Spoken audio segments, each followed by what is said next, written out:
Am I in focus? I feel like I am. Assalamu alaikum guys, Bilal Sayeed here, welcome back to another YouTube video. Today we're discussing 5 travel tips for Muslim travelers. These are certain things that I've undergone myself, and obviously these are some tips that I've compiled together based on my experience of traveling, and I hope that this video in some way or another benefits you as a Muslim traveler. Now I'll be mentioning 5 tips, however I will also add some extra side tips as well. Some of these tips are just items to bring with you, and some of these tips are just mental notes and du'as that you can ask for your benefit. So inshallah, let's get on the way with these tips. We're going to go through the things that you can bring with you first and foremost. The first tip that I would recommend is, as we call it, a bottle of water. Alright, a bottle of water is very, very important for 2 reasons. Salah is an obligation upon us, and in order to perform salah you need to perform ablution or wudu, and that requires water. I have here a bottle of water. Right, this is very important for you to do wudu if water is not available to you, so that you can then perform your salah, which will be point number 2, but I'll get to that inshallah. So a bottle of water, very, very important. The other reason is because unfortunately some people have not ever thought of utilizing something called, or as we call, a lota, or a jug of water to clean yourself after you have gone to the toilet. Bottle of water, very important, so that you can clean yourself, because cleanliness is a very, very important part of our faith. It doesn't need to be this big, it can be them small plastic ones that you can buy at duty free, or you can actually take with you before you go through security, or when you inshallah arrive, or if you're just traveling within a country. Very, very important. Number 2, the second point, again very, very important, because as we mentioned, it's an obligation upon us as Muslims to pray our salah, our farz salah especially. So on that note, even though there are exceptions made for us as travelers when it comes to praying salah, for example your 4 rak'ah salah will become 2 rak'ah, you still have to pray.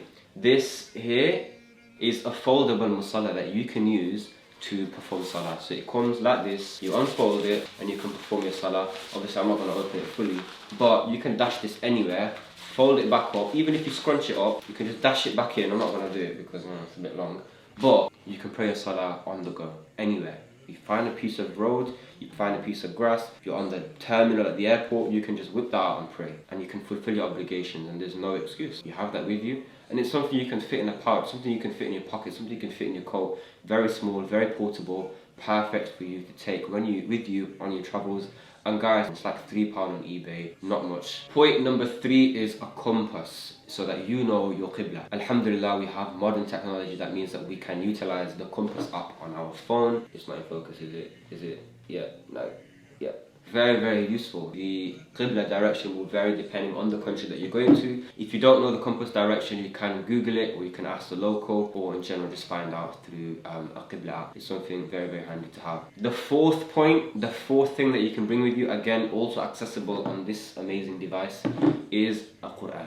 Quran forms a part of our daily lives, and it's something that we should recite very, very often, if not through a mini Quran that you can obviously hold by a book, or a Quranic app that you can obviously utilize. These Quranic apps, if you want to pray Quran whilst on the plane, or if you want to pray Quran whilst you're traveling, or just sitting around waiting, pray Quran. Very, very important that we pray Quran, so that we can keep it alive in our hearts. Moving on to some things that are not things that you bring with you, but things that you can pray. The dua, very, very important. The dua of a traveler is accepted by Allah. And I've experienced this myself to some degree, where any dua I make when I'm traveling is accepted, subhanAllah. 3 du'as will not be rejected by Allah. Dua of the parent for his child, the dua of one who is fasting, and the dua of a traveler, Tirmidhi, to the nearest effect. What does that mean? When you are traveling and you're making dua to Allah, it will be accepted. Allah does not reject the dua. I have experienced this myself. When I was going to Iceland, we didn't have the right vaccine, we didn't have the passenger locator form, we didn't do it correctly. I raised my hands on the plane and I said to Allah, Allah, please grant us entry into Iceland. And we got in, alhamdulillah. Maximize the opportunity to make dua as a traveler. The other dua to ensure that you pray before you leave the house, before you embark on any journey, is Subhanalladhi sakhkhara lana hadha wa ma kunna lahu muqrinin wa inna ila rabbina lamunqalibun. And what does this mean? Glorified be the one who has made this means of transport subservient to us, and we do not have the power to subjugate it, and we shall most certainly return to our Lord. Allah has provided you with means of transport.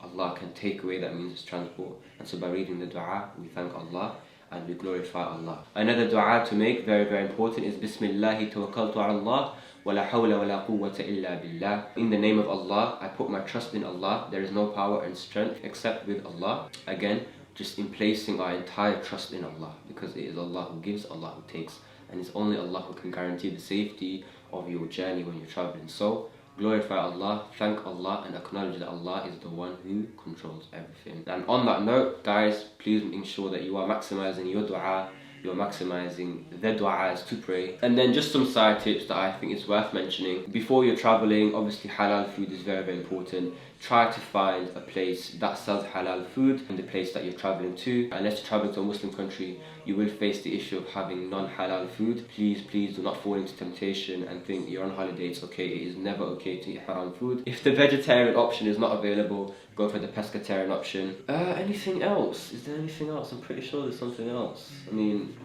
if you have a beard, bring a comb, you know. It's very important to just make sure you're looking sharp all the time. But yeah guys, that's the end of the video. I do hope you enjoyed it, and if you did learn something, please do let me know. Leave a thumbs up if you enjoyed it, subscribe if you are new to the channel, and inshallah, I will see you guys in the next video. Assalamu alaikum.